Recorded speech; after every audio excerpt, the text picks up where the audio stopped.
This is going to be a great episode of the Elite Recruiter podcast because have you ever thought about going from a solo recruiter to actually having a team and what it takes to make that jump?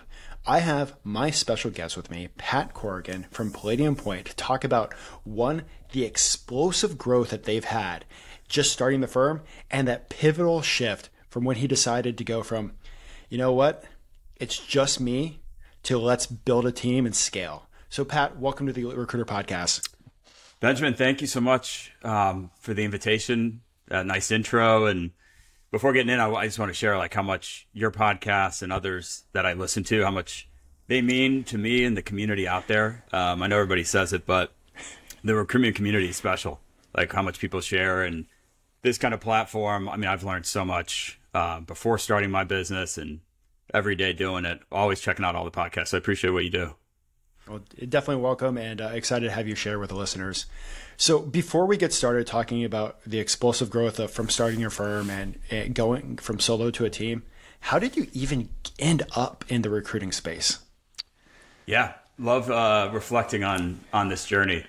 So this was I go back into my college days and being honest, didn't have a ton of direction, didn't really know what I wanted to do. I got a business degree in psychology, kind of just trying to figure it out and, take some chances and explore some things, and got into it's kind of a random path, but I got into an internship out of college. I just needed some experience to figure out like, hey, I got to get a resume going. I got to figure out what am I good at? I knew I liked dealing with people and interacting with people, but, I wasn't a math guy. I wasn't a finance guy. I wasn't a engineer, so I just had the kind of soft skills and people skills. So I got into hospitality. I joined a Marriott corporation down in Clearwater, Florida. Didn't know anybody. Moved there. I made $2 an hour, $75 a week. I had a bartend at night to kind of get by, but just enough to get some experience. And, we were recruiting, basic hospitality and hotel staff, but it was enough to get going and enough to like say, okay, I kind of like this, but I realized quickly I'm not an HR person. So I moved back to St. Louis. I was living with a couple of buddies at the time. And one of my friends worked at a IT staffing company. Okay. So I was recruiting hotel people. He'd come home with like a case of beer on a Friday and, was celebrating some commission checks and some placements and stuff. And I started thinking, well, I can do that. I want that. Like I want more than what I'm doing. And I knew the ceiling in my industry, it just wasn't what I wanted financially. So finally said, hey, tell me more about this. We live together. I got to know what's going on. And so he got me an interview and really quickly got hired, moved up to Chicago, helped open the office for this IT staffing company. And that was 12 years ago. So that was the journey. So shout out to Joe, in my wedding, and always been a close friend since high school, and kind of got me into the game. So didn't necessarily stumble into it like I hear a lot, but it just needed some exposure to what's out there and what I really wanted to do. And luckily to have somebody in my inner circle doing it at a high level, said, I want to learn about this, and pursued it. And here we are. There's a lot of twists and turns on the way, but that was the entrance. It's kind of funny. It's like recruiting is like the secret industry that nobody knows about until you know about. 100%. Totally agree. And it's one industry that like it touches every single person's life, which is just phenomenal. It is. So absolutely. So before we talk about like going solo and stuff, what was the point of you starting your own firm? Yeah. So this goes back. I think I've evolved a lot as a person. I turned 40 last year. And I started getting more, philosophical. And I think COVID, the pandemic, may have forced some of these thoughts. But I started just thinking, like, what do I want the second chapter to be? Like, is where I'm at. I was doing really well. I was taken care of. Worked for a great organization. But there was something missing. And it was the thought of, like, creating something, building something, having control of my schedule and what I do and who I impact. The more I thought about that, the more it just started picking up organic kind of momentum in my head. And I'm a planner where leading up to it, and I'll get into some of the people that impacted me going back to the intro, talked to so many people and just gathered opinions and advice. And it just got to a point I'm like, okay, I have this idea. I think this is what I want to do, but how do I execute it? Leaned on a lot of Pinnacle Society members and coaches and your podcasts and others to say, kind of gain the confidence to say, all right, I think I can take this risk and do this. I'm married, got 3 young kids. My wife was a part-time nurse. It was a huge leap. But it was something where it just like, again, over reflecting and thinking, it was like, it got to a point like, I can't imagine not doing it. So I wanted that second chapter to be like on my, my control and what I want to do, and not necessarily dictated by an organization or an employer that, that first chapter, if you will, was. So it just came a lot of thinking, and I got real intentional about like, every day I'm going to focus and talk to somebody, listen to somebody, read a book, read a blog, learn about it, to get to that point where the jumping off point was like, I'm fairly confident I'm going to make a bet that I can do this. And luckily it all came together, and it's a great move that we can get into later in the conversation, but encourage anybody kind of kicking it around to, think about it. And, I think because of one, you're a planner, two, you did a lot of research, you talked to a lot of people, but you had explosive growth coming out of the gate. Do you want to talk about that?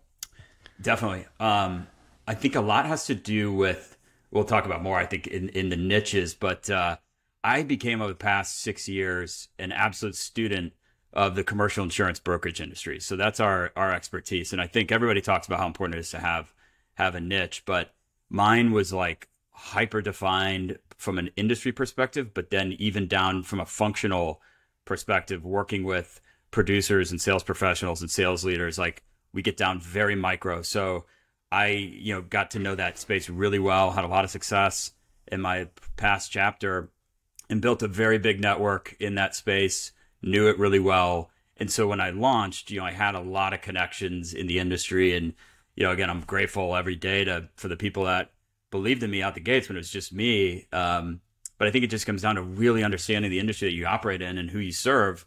And that allowed for the success quickly to at least have some opportunities to showcase what we can do and who we can bring to our clients and what problems we can solve. So, I operate in a great industry that I love. It's my tribe. It's booming right now. I understand not every industry is like that. So I feel for those kind of people that are in there right now. But just where I'm at in the industry that we work in, it's on fire, and I'm capitalizing on it and making big investments and getting up there every day and trying to make a difference with the clients that we work with. Well, let me kind of take a step back. So like, you started off hyper niche. I know a lot of people when they're looking at starting their firm, I don't want to say like whatever client signs is happy to sign, they jump on that. Do you think that niching down and becoming a student of that industry really helped that success? 100%. And I think it also goes back to, it's something that I enjoy. So like I really enjoy the risk management industry. Like I enjoy studying it. I enjoy following publications. I enjoy listening to industry related podcasts. So I always think like, if you like tech, it's developing software, be an IT person, be an IT recruiter. If you're more blue collar, chase that. If you're a numbers person, finance, accounting, healthcare, there's so many different industries, but I think sometimes you got to truly believe and enjoy, what you're doing and who you're working with. I think I know others in there. It's like, sometimes it feels like you're going through the motions because you're recruiting in a space that you're not really interested in or passionate about. But, luckily in my field, any single person I talk to, whether they're a client, a candidate, a center of influence, there's some sort of value, hopefully, that I can bring them and they can bring me. So every single person I'm talking to throughout the course of the day, there's some value that we can bring, whether they can be a future client or I can help them in their career.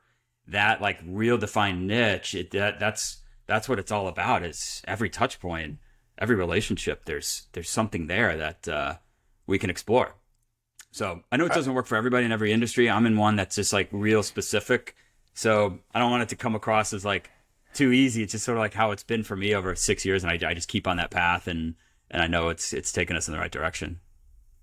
And I will say for recruiters listening, like, the industry that you start off in doesn't have to be the industry that you stay in for the rest of your recruiting carear. 100%. I've done construction management, I've done aviation, and I personally fell in love with GovCon just for, what I do in the recruiting space, like either protects national security or you see it on the news. So like, it is so important, the belief that you have and the passion that you have for your industry to help you become successful. So I love how you just let that go. Yeah, 100% agree. Yeah, I mean, I started in IT. I mean, we were placing software developers and project managers and business analysts, and I didn't know that space when I started, but I learned it and got really good at that. And then decided, you know what, I think I'm ready for a new chapter. And so the classic shift from IT to business insurance happened. And here we are. So you just got to follow the journey and learn new things, take some risks, and go all in. So you kind of mentioned earlier in the podcast about the second chapter. Like, where'd you come about this idea of a second chapter of your life? Yeah, I think it came from, you always ask about books, so we won't go to the books yet, but there was, I like Stoicism, Man's Search for Meaning. Some of those, like, I got a little deeper, I think, when I turned 40, and I just started thinking, I got to really clearly define why of what drives me. And so, again, I wanted that second chapter to be fulfilling that why and do everything I'm doing to kind of channel towards that. So I look back on the first chapter, if I think of just like the first 40 years and the next 40, that's just the simple sort of like how I broke it out. But there were moments in the first chapter, it's like, like I said earlier, sort of distracted, didn't have a ton of focus, didn't have a ton of direction. I'm like, I don't want chapter 2 to be like that. So it's like I got super specific on what I wanted and why I was doing everything I was doing. And that's led to, I think, some risky decisions in terms of starting the business, but ones that, I wouldn't change anything that's happened, awesome, throughout my journey. Okay. So yeah, you started off, how long were you just a solo recruiter yourself in your company? Yeah. So I started the company on August 1st last year, and I hired my first employee on January 1st. So did the first 4 or 5 months solo, and it was a lot of business development, bringing in clients, figuring that out, making some placements, driving some revenue, and then got to the point where it became like a capacity thing, where it's like there's so much opportunity, and I'm always so grateful for this opportunity in front of me, but there's so much opportunity there. I'm like, I can, as a solo person, deliver the level of service that I want to for my clients and really capture everything on my own. So my first hire was more of an operations person. I'm a good producer, client developer, relationship guy, but there were some things in the business where I was not good at, setting up processes, workflows, like technology, managing virtual assistants and stuff. That wasn't my thing. So my first hire is actually in ops, and she did some recruiting, plugged in some places, had worked at startups before, so it was a really good fit. That she understood the, kind of ups and downs and, just a little bit of gray area at times. So she could come in and really help add some consistency and processes and stuff, kind of the E-Myth kind of infrastructure. So she's been a phenomenal addition, and we hired a recruiter a bit ago. We have an offshore sourcer and researcher. So could kind of go on how I plotted that out.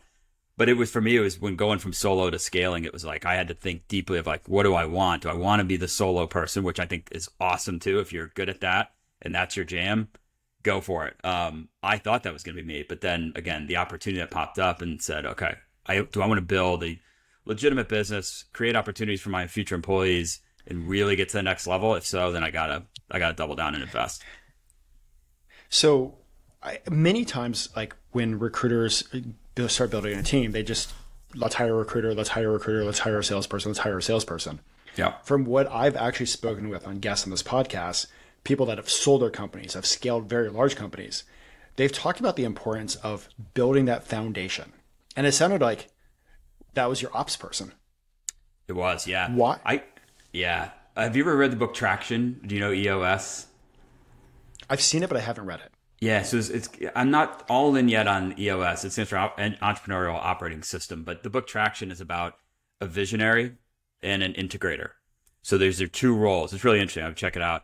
Whereas I'm kind of the visionary as the owner, leader, but the integrator is somebody who helps the visionary like stay on track, stay sort of on their path, because I have a tendency to chase new ideas and like get caught up in technology and stuff. So the integrator, I think, it's a great role for somebody who wants to scale. You got to find that person who can complement some areas where you're maybe a little weak, and where I'm more the outside sales and producer. She's not. She's good at the operation stuff and really good at putting together processes and keeping consistency and accountability and stuff like that internally. So I would say, yeah, there's no playbook. It doesn't have to be, hey, I start this and I hire a senior recruiter, then I hire a junior recruiter, and the senior is going to train the junior, and then hire a salesperson. Like, sort of like whatever your skill set is, whatever your weaknesses are and strengths, you got to figure out what that looks like. I've heard others hire a marketing person early on. That's going to be on our roadmap of how do I get better at marketing. And so it's always just figuring out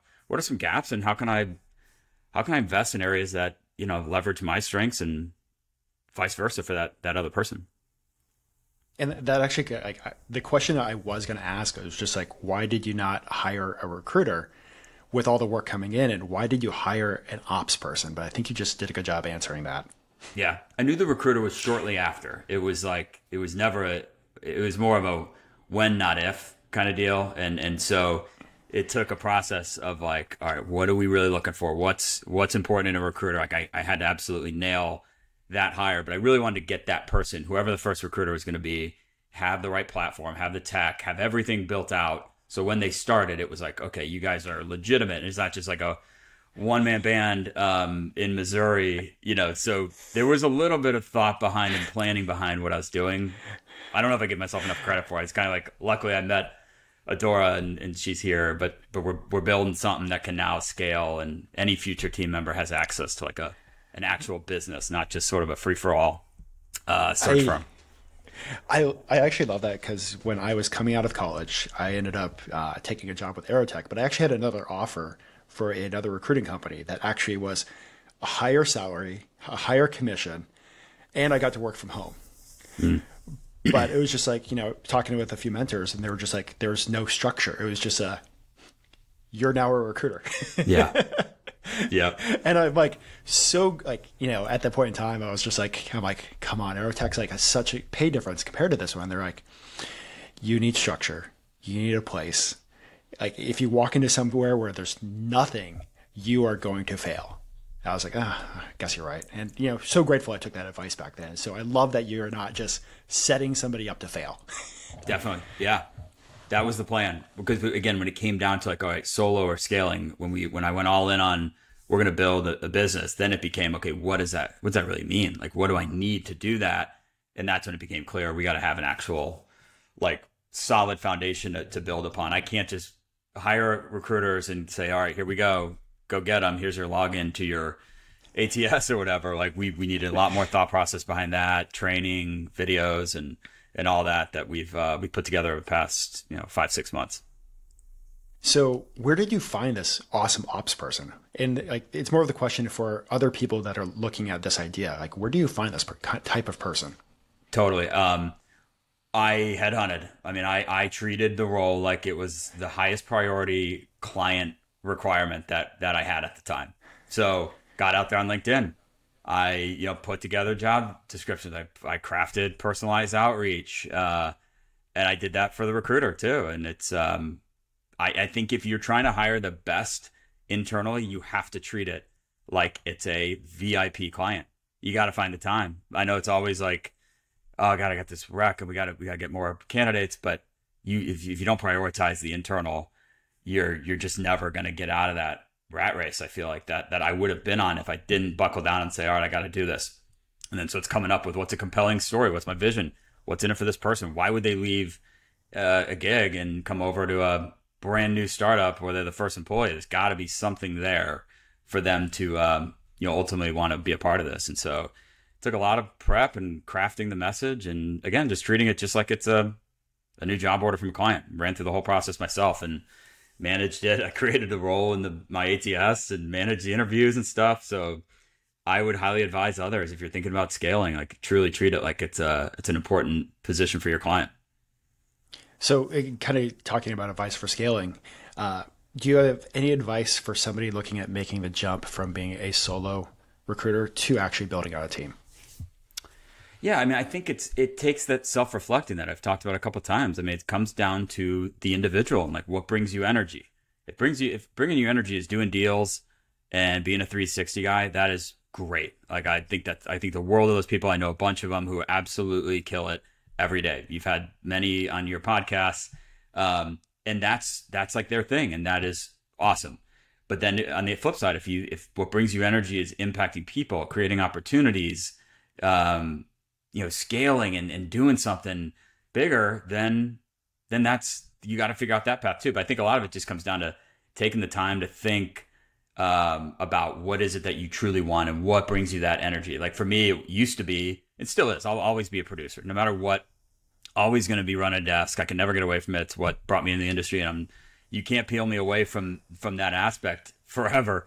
You'll have to wheel me out at some point. But now what brings me energy is like helping my team and creating opportunities for them, giving them the platform to like go kill it and do something new and get the freedom and autonomy to do it. Like, you got my back. I'll help you develop you, give you access to everything you need, and be the coach and the inspirator and the mentor. But that's now is what's awesome, is watching Adora, Will, Sid, and any future employees like get out there and really start to make an impact, for themselves professionally, for our clients. Like, everybody wins when that happens, but it starts with the person. There's not like a one way you have to do it. It's what's important to you and what do you want to do? I love that. So before we move over to the quickfire questions, is there anything else that you would love to share about, going solo and scaling a company? I would think, when you think of the profile, if you opt for the scaling, really nail down what you're looking for and what are the key like attributes and characteristics of those employees that you want on your team. I think it's super important. So I upfront knew like the must-haves. Like I knew I wanted somebody who was a builder, like somebody entering a startup. Like, you have to be comfortable in that. If you've worked in a jumbo company, coming over here, it's going to be a massive shift. And you got to either, I'm okay with that, but you got to know intrinsically, like, can I handle that? Or do I need the structure? And do I need the kind of organizational chart that big companies have? Because we obviously just don't have it. So I got crystal clear on being able to vet that with people. We did post the job, and it was crazy the response we got for the recruiter. We got like 500, 600 applicants. I'm like, I was getting applicants from Meta and like Instagram, Tesla. I'm like, what is happening? This is like Walmart, the biggest organization in the world. And I'm like, at the time we were 2 people, based out of St. Louis, Missouri. But like those people, no, I'm sure they're great recruiters, but that just would not, it wouldn't work. Going from that to this. So we got crystal clear on the profile, and I wanted somebody who's super curious, all the recruiter DNA, disciplined, consistent, knew what I was looking for there, but you had to have that kind of startup, energy to you and want to be a bit of an entrepreneur alongside of me. So I would say, in addition to like treating it like it's a VIP client, like know really what you want and know how to sell it and create that vision for somebody that if they say, all right, I believe in you, what's in it for me? You gotta have that roadmap. Awesome. So real quick, you mentioned the recruiter DNA. What is that? Yeah, for me, it's somebody who is extremely competitive, very disciplined, very competitive and consistent in what they do. They're super driven, have big goals. I think, anyone growing up in the staffing world like you did and like I did, you just sort of like, you got that. Like you got that hustle and the ability to control really what you make of yourself. It's just such a great industry to be in, that one of the few that you truly control what success looks like. So if you've got that fire in that energy and saying every day I wake up, I know if I work hard, I'm consistent, and I follow through with what I want to do and say I'm going to do, then good things going to come my way. So you just got to embody that overall profile. I'm sure there's characteristics I missed, but those are the ones that come to mind. It's just that super driven person that wants to deliver for people, make an impact, make a difference. I think awesome. Love that. You get it. So moving over to the quick fire questions, what advice would you give to a brand new recruiter that's just starting off in this industry in 2023? Yeah, I would say be yourself, like be authentic. It sounds kind of basic, but I reflect back when I started, I always felt like there were like talk tracks and there were scripts and there was, and I believe you should have a sort of roadmap of what to say and why to say it, but you got to have your own voice, your own personality, put your own spin on things. Like if you're getting trained up, you're just getting started, like take that, follow that, but also have your own style. I always think I get so many emails from salespeople and stuff where it's like, hope this email finds you well. Hope this and that. I'm like, would you talk? I don't talk like that to a friend. So when I talk to clients, I talk to candidates, I talk to my team, I'm very casual and I talk like just like you and I are talking. So I just communicate that way. And I would advise him, I just don't feel like a robot or like, hey, you got the script, just go say that. you got to be curious. You got to know, why am I asking this question? What if somebody responds? What does that mean? What do I do with that information? How do I connect dots? Like, so just be very aware, have your own personality, your own style, and just be aware of everything that's happening around you, because everything means something. But if you're not like conscious about what's happening and why you're doing stuff, I think you're missing the whole point of recruiting. I love that. I love that because like I know when I first started out, like you got that script and they're like you have to stick by the script, and Yeah. like this sounds dumb. Like I have trouble actually reading out loud. Like if I'm reading something out loud, it's like it's weird, it's dumb. Like I don't get it, but like early on that just like impacted me. And as soon as I started adding my own words to everything, it started clicking. Yeah, I've heard you mention on other episodes where I think you reached out to other people in the company that were doing well and like, hey, what's working? All right, cool. Take that, put your spin on it, and go get them. So there's a lot of recruiters that have been in the game for a long time. Like myself, I'm coming up on actually 2 decades. What advice would you give to recruiters to have continued success? Yeah, I love that question. I would say be humble. I know everybody says be adaptable and learn new things. I do agree with that. But for me, it's like I've been in it now 8 months on my own, 9 months, and I'm realizing every day it's about gratitude. I think being grateful. I think if you've been in this a long time, it just becomes second nature. If you just like crush it every year, or like you have your ups and downs, you just get caught up in the kind of hamster wheel of it. But hopefully you can take a step back and realize how awesome this industry is and how unique it is to have the opportunity to do what you do every day. I think if you've been at it for a while, you might lose that. So whether that's, you go for a walk and you reflect on stuff, you do an offsite to yourself and just think and plan and stuff. You gotta pull yourself out of the weeds sometimes and just realize how awesome this is. Like not every sector in business has the opportunity to do what we do, whether you're an entrepreneur starting something or you're part of a firm that's growing and you're killing it and making a difference on people's lives, and companies that you serve and work with and helping them think through challenges. Like it's a great industry. And so I would just say reflect on stuff, push pause, and think about how lucky you are that you're in the kind of spot that you're in. Awesome. Great advice. Has there been a book that's had a huge impact on your entire career? Yeah. Funny with the chapter thing, I started reading a whole lot more in the past few years. So some that come to mind, some of the timeless ones like Man's Search for Meaning by Viktor Frankl, Napoleon Hill, Think and Grow Rich, I think those are just timeless books. Some of the more tactical stuff like Atomic Habits, everybody talks about that. I love that book. Miracle Morning, actually by Hal Elrod. I don't follow the Miracle Morning kind of thing exactly right, but when I read that, it got me thinking, and now I'm up at 5 a.m. every day. I have exactly the same morning routine every day. And it made a huge difference with how I set the day and like plan what I'm going to do and get the energy, exercise, read. So really that book was cool. It got me thinking like, wow, like if I just get up before my kids get up, before I hear dad, I need at least an hour, preferably an hour and a half before I hear the word dad. And I love my kids, but I need that time in the morning, and that Miracle Morning book got me to create that morning routine that's really helped me out a lot. I love that. You mentioned a Man's Search for Meaning. That's the book where he survived the Holocaust, right? Yeah, it's just an unbelievable story of how you can cope with and thrive through like unimaginable like suffering that everybody went through that.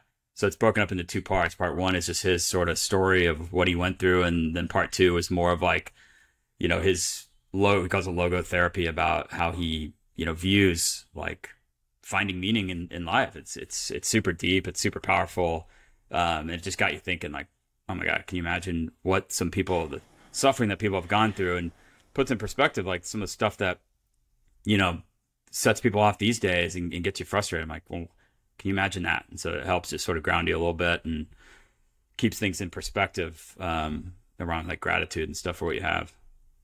Awesome. Is there a favorite tech tool that you love right now? Can you do plural tools, or does it have to be tools? Because my team knows I love this stuff, and I gotta be reeled in sometimes chasing stuff. I think you're probably the same way. I've pinged you a couple times on LinkedIn. Hey, have you heard of this? say start with non-recruiting stuff. I love Superhuman for email. It's crazy. I think it's 25, $30 a month on an email client, but I'm in email a lot. It's super fast. It's about zero inbox and stuff. So really, really cool email client that sits on top of Outlook or Gmail. I like Evernote. I'm always capturing ideas and stuff. So using Evernote quite a bit. On the recruiting side, tried every ATS and CRM in the world. I think we land on Crelate, and I love Crelate. I think it's awesome, super powerful tool. Sourcewell for automation is really cool and helps scale outreach, personalized. Starting to dabble like Dripify for some LinkedIn outreach and stuff. So always kind of messing around with what's out there. But I think we're at a point like, all right, we want to have the best tools in the industry, build that platform, and then just scale. So I'm trying to hold myself accountable to that. Awesome. But it's hard. So what are your thoughts on the future of recruiting and artificial intelligence? Yeah, I mean, I know it's a hot topic. I have not wrapped my arms around quite AI yet. Like I'm kind of like observing, trying out different use cases with chat and stuff, but I don't know. I mean, I just hope that it doesn't water down the industry. And, you know, I just think of my own focus and the kind of talent that we go after. If I were to ask ChatGPT to write me a email sequence and I just copied and pasted that and threw it in an outreach tool, I would get 0% replies. Literally zero. I don't think a single person would reply because I need that human element. It has to be personalized. I have to show that I've done a ton of research. I know who you are. We should know each other. Here's why. But that can't come through in AI. Maybe some AI expert would challenge me and say, no, you got to input it the right way. And yeah, I don't know if I'd have that debate. Because I just, you know, for me, it's like I just love the human element and the relationship aspect of recruiting. It's why, going back to why I started and found this path, it just fits me and my style.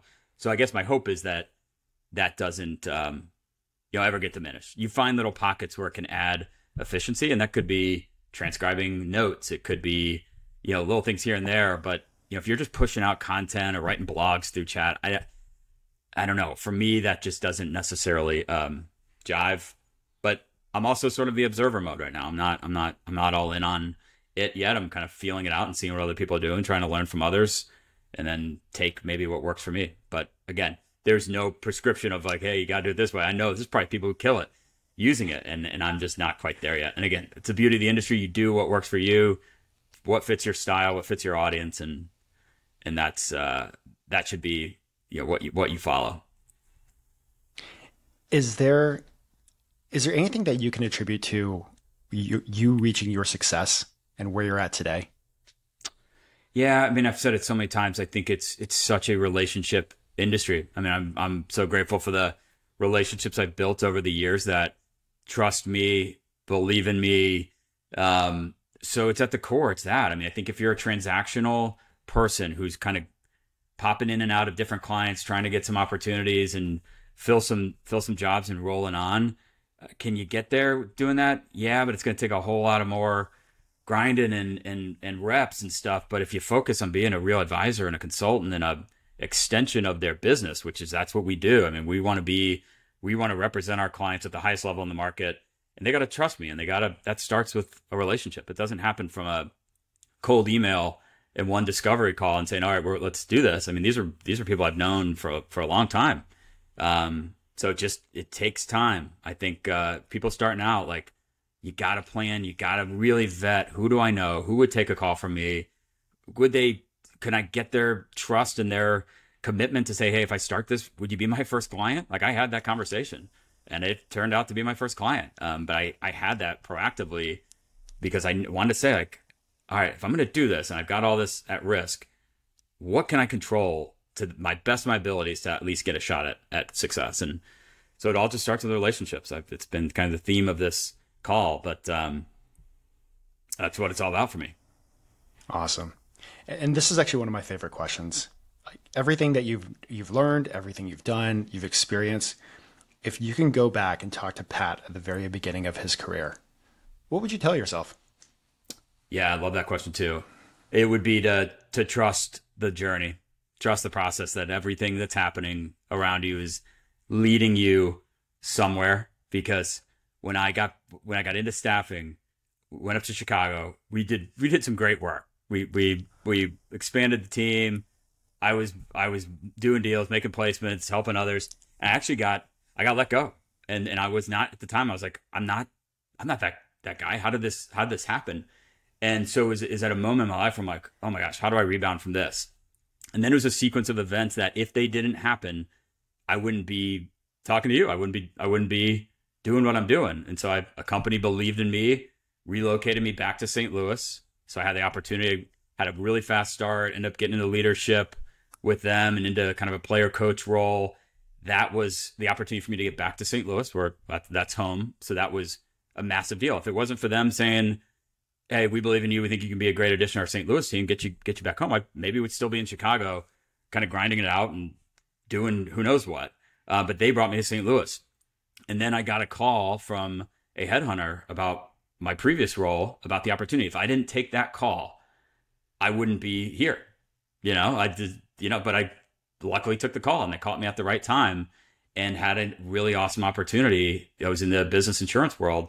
I met those guys for like 6 to 8 months and met some unbelievable people, had incredible mentors, people that I just had the highest level of respect for. But I dial it back to, if I didn't pick up that call, that simple call, if they didn't call me, if they didn't see my LinkedIn profile, would they have even known who I was? And now the owner of that search firm is a good friend of mine. We share ideas and stuff. And then, so it's just like, you kind of get punched in the nose sometimes and stuff happens and you're like, well, that sucks. But I just believe in everything happens for a reason. You got to just sort of trust it. And you got to just be aware of people around you, situations that are popping up, experiences, and saying, what can I take from that? How can I learn from that? How can this person help me? How can I rebound from this bit of adversity that comes your way? Because there are times that were sort of dark where I was like, I don't know what I'm going to do now. But, fast forward a decade later and in a great chapter that I'm having the best time of my professional career. But it's all the steps that it took to get there. Didn't happen overnight. I love how sometimes life can change with a simple call or a simple conversation. Right. It's the book somebody mentioned on one of your podcasts, Ed Milet, The Power of One More. Like, I love his story of his dad was an alcoholic and got sober by just one guy at a bar helping him out. And I think there's so much to that. It's just, there's little situations that pop up here and there. It could be a call, it could be a meeting, it could be your next client. You might bump into them at a coffee shop, and there you go. Or that person might encourage you to go take a risk and do something. But if you're just not aware of who's around you and what's happening, I think you miss out. Awesome. Well, Pat, before I let you go, is there anything else that you'd love to share with the listeners? I don't think so. We covered so much. And again, thanks so much for this platform and for doing what you're doing. If anybody wants some wisdom or wants to pick my brain, connect me on LinkedIn. If you're considering starting it up, I was in your shoes and probably were thinking all the same things you're thinking. So happy to share some ideas and connect if that adds value. So want to try to give back just like you do. So thanks for all you do. Thank you. Well, thank you for coming on. I love the conversation that, you were able to share. It just, so many people deal with the, should I stay solo? Should I grow? Should I start my own firm? Should I make that leap? Or, even I got laid off and you talked about how your life changed and going to back to St. Louis. So many people are going through those exact same circumstances. So I'm so glad that you're able to share, Pat, with the podcast. Yeah, I appreciate it. Happy to do that. So thanks for the time. Awesome. And for the listeners, until next time.